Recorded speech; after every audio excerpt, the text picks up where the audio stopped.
அன்புக்கணிய தோழர்களுக்கு வணக்கம். திருத்தப்பட்ட வக்பு சட்டத்துக்கு எதிராக நிறைய போராட்டங்கள், ஆர்ப்பாட்டங்கள், நீதிமன்றத்தில் வழக்குகள் தொடர்ச்சியாக நடந்துட்டே இருக்கு. சமீபத்தில் கூட வரக்கூடிய சில நாட்கள் தான் இருக்கு. விடுதலை சிறுத்தைகள் கட்சி சார்பாக திருச்சியில இந்த திருத்தப்பட்ட வக்பு சட்டத்துக்கு எதிராக பெரிய மாபெரும் பேரணி நடத்துறதாக அவங்க அறிவிச்சிருக்கிறாங்க. இப்படி இந்தியா முழுக்க முற்போக்க சிந்திக்கக்கூடிய, மக்கள் நலனை விரும்பக்கூடிய நிறைய அமைப்புகள், இயக்கங்கள், கட்சிகள் எல்லாருமே இதுக்கு எதிர்ப்பு தெரிவிச்சாங்க. குறிப்பா தமிழ்நாட்டில் திமுக தலைமையில் இருக்கக்கூடிய கூட்டணிகள் எல்லாருமே இந்த திருத்தப்பட்ட வக்பு சட்டத்துக்கு எதிராக தங்களோட கண்டன குரலை பதிவு செஞ்சாங்க. இதெல்லாம் கவனிக்க வேண்டிய விஷயம் தான், மறுக்கிறதுக்கு இல்லை. ஆனா திருத்தப்பட்ட வக்பு சட்டத்துக்கு எதிராக ஒரு இந்து அமைப்பு வழக்கு பதிவு பண்ணியிருக்காங்க. ஒரு மனுவை உச்ச நீதிமன்றத்தில் கொடுத்துருக்காங்க. இது அதிர்ச்சியா, ஆச்சரியமா அப்படின்னா அப்படிலாம் ஒண்ணும் கிடையாது. உங்களுக்கு வேணா இது ஆச்சரியமா இருக்கலாம். நாம திரும்ப என்ன சொல்றோம் அப்படின்னா, ஒரு மதத்தில, ஒரு சாதியில, ஒரு ஏதாவது ஒரு அமைப்புகள் இருந்துகிட்டு மக்கள் நலன்ல உங்களுக்கு அக்கறை இருக்கு, மனித மாண்போட சமத்துவத்திற்காக உங்களோட குரல் இருக்கு அப்படின்னா அதுல எந்த வகையான கேள்விகளும் நமக்கு எழ போறதில்லை. ஒரு சாதியில இருந்துகிட்டு, ஒரு மதத்துல இருந்துகிட்டு, ஒரு அமைப்புல இருந்துகிட்டு, ஒரு ஆணவ போக்கோட சக மனுஷனை வந்துட்டு கீழே இருக்கிற, மேல இருக்கிற, நான் உயர்ந்த சாதி, தாழ்ந்த சாதி, ஆண்ட சாதி, பேண்ட சாதின்னு சொல்லிட்டு இருந்தீங்கன்னா அதுக்கு நம்ம எதிர்ப்பு தெரிவிப்போம். அப்படி இந்த வக்பு சட்டத்திற்கு எதிராக ஒரு இந்து அமைப்பு மனு தாக்கல் பண்ணியிருக்கிறாங்க. அது என்ன அமைப்பு, அவங்க என்ன சொல்ல வராங்க அப்படிங்கிறத நம்ம விரிவா பார்க்கலாம். இன்னும் நீங்க சப்ஸ்கிரைப் பண்ணலைன்னா இதை பார்க்குறவங்க பண்றதுக்கு வாய்ப்பு இருந்துச்சுன்னா, அல்லது நான் பேசுறது உங்களுக்கு சரி பட்டுச்சுன்னா நீங்க உறுதியாக நீங்க சப்ஸ்கிரைப் பண்ணி வச்சுக்கோங்க. உங்களை கட்டாயப்படுத்த முடியாது. மத்திய அரசு கொண்டு வந்த வக்பு திருத்த சட்டத்துக்கு எதிராக கேரளாவை சேர்ந்த ஒரு இந்து அமைப்பு உச்சநீதிமன்றத்துல மனு தாக்கல் செஞ்சிருக்கிறாங்க. அந்த மனுல வக்பு திருத்த சட்டத்துல இந்தியாவில் முஸ்லிம் சமூகத்தின் அந்த இருக்கக்கூடிய அந்த இருப்பையே அச்சுறுத்துவதாக இருக்கு அப்படின்ற ஒரு தகவலை அந்த மனுல சொல்லியிருக்கிறாங்க. முஸ்லிம்கள் தானமாகவும் நன்கொடையாகவும் கொடுக்கக்கூடிய நிலங்கள், சொத்துக்களை வக்பு வாரியம் நிர்வகிச்சுட்டு வந்துட்டு இருக்கு. இந்த நிலையில வக்பு சொத்துக்களின் நிர்வாகத்தை சீர்குலைக்கிற நோக்கில் 1995 ஆண்டுல வக்பு சட்டம் திருத்தங்கள் மேற்கொள்ற வகையில மத்திய அரசு புதிய வக்பு திருத்த சட்டத்தை கொண்டு வந்தாங்க. இந்த சட்டத்தின் அரசமைப்பு செல்லத்தக்க தன்மையில் இல்ல, கேள்வி எழுது அப்படின்னு 72 மனுக்கள் உச்சநீதிமன்றத்தில் தாக்கல் செய்யப்பட்டுச்சு. இந்த மனுக்களை கடந்த 17ஆம் தேதி விசாரணைக்கு எடுத்துக்கிட்ட உச்ச நீதிமன்றம் இந்த விவகாரம் தொடர்பான தாக்கல் செய்யப்பட்ட மனுக்கள்ல 5 மனுக்களை மட்டும் விசாரித்து தீர்மானித்து ஒரு தகவலை சொல்லியிருக்கிறாங்க.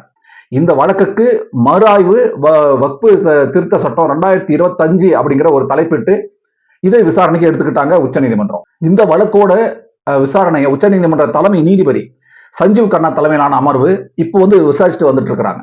இந்த நிலையில தான் கேரளாவை சேர்ந்த ஸ்ரீ நாராயண தர்ம மாணவ அறக்கட்டளை சார்பில் வக்பு திருத்த சட்டத்துக்கு எதிராக உச்ச நீதிமன்றத்தில் மனு தாக்கல் செஞ்சிருக்கிறாங்க. இந்த செய்தி தான் நமக்கு ஒரு மகிழ்ச்சியை தருது. ஏன் அப்படின்னா, இந்த சாதி பாதிக்கப்பட்டா நம்ம சாதி சேஃபா இருக்கு அப்படிங்கிற உணர்வு, அந்த மதம் தானே பாதிக்கப்பட்டிருக்காங்க, நமக்கு ஒண்ணுமே இல்லை அப்படிங்கிற உணர்வு. இது என்னவா ஆகும் அப்படின்னா, ஆட்டை கடிச்சு மாட்டை கடிச்சு மனுஷனா கடிக்கிற கணக்கா உன்னை அடிச்சு அவன் அடிச்சு நாளைக்கு எல்லாரையும் அடிக்கிறது தான் இந்த சனாதன தர்மத்தோட.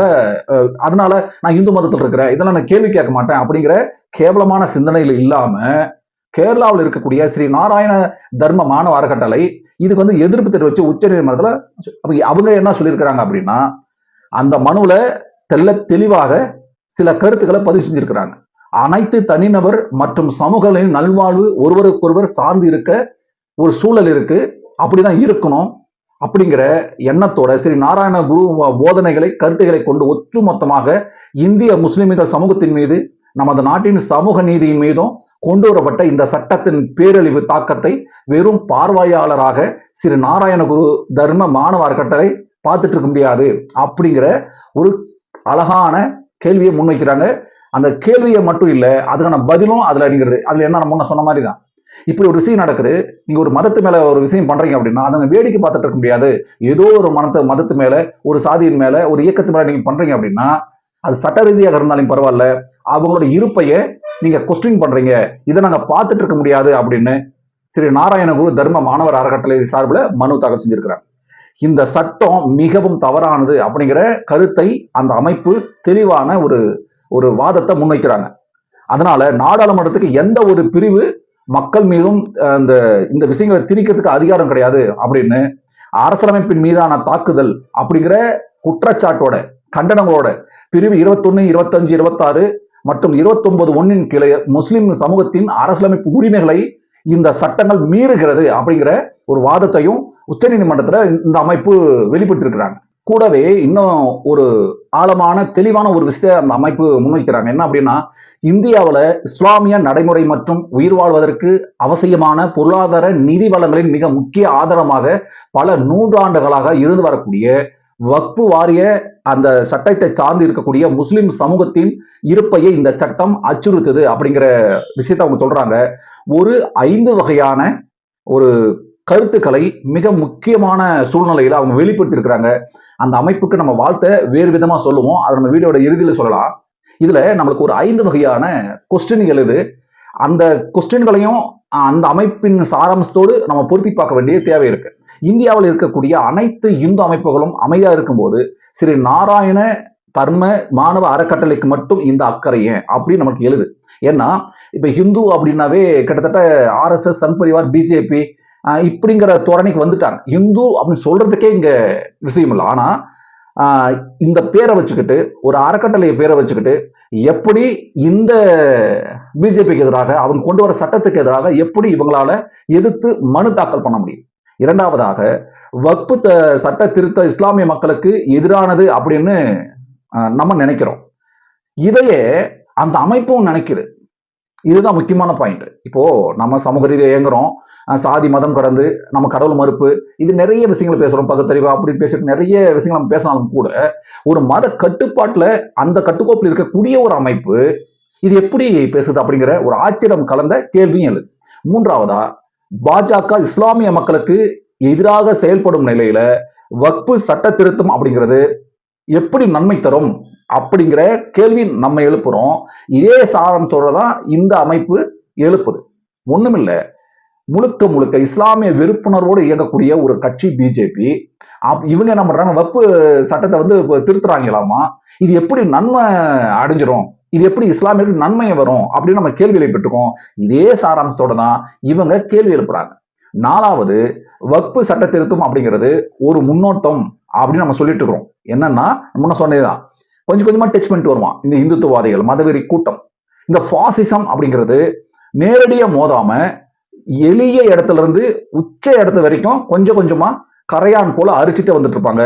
அதுதான் இந்த வக்பு சட்ட திருத்தம் அப்படிங்கிறது. நம்ம ஏன் எதிர்க்கிறோம்னா, இது ஒரு இஸ்லாமிய பார்வை அல்லது இஸ்லாமியர்கள் பாதிக்கப்படுறாங்க, இஸ்லாமிய சொத்து அல்லது அவங்களோட சம்பந்தப்பட்டது நம்ம நினைச்சிட்டோம்னா அவங்களோட இலக்காக இருக்கக்கூடிய அரசமைப்புல அவன் கை வைப்பான். அப்புறம் அரசமைப்புல கை வச்சான்னா பேசுற நானோ பாக்குற நீங்களோ எந்த வகையான அடிப்படை உரிமை இல்லாம சொந்த நாட்டிலே அகதியாக இருக்கக்கூடிய ஒரு நிலை வரும். அஞ்சாவதா, இன்னைக்கு இஸ்லாமிய தலித்துகள் பாதிக்கப்படுவதை நம்ம வேடிக்கை பார்த்துட்டு இருந்தோம்னா நாளைக்கு இதே நிலப்பரப்ப சொந்த நாட்டுல அகதிகளாக மாறக்கூடிய நிலை வரும்.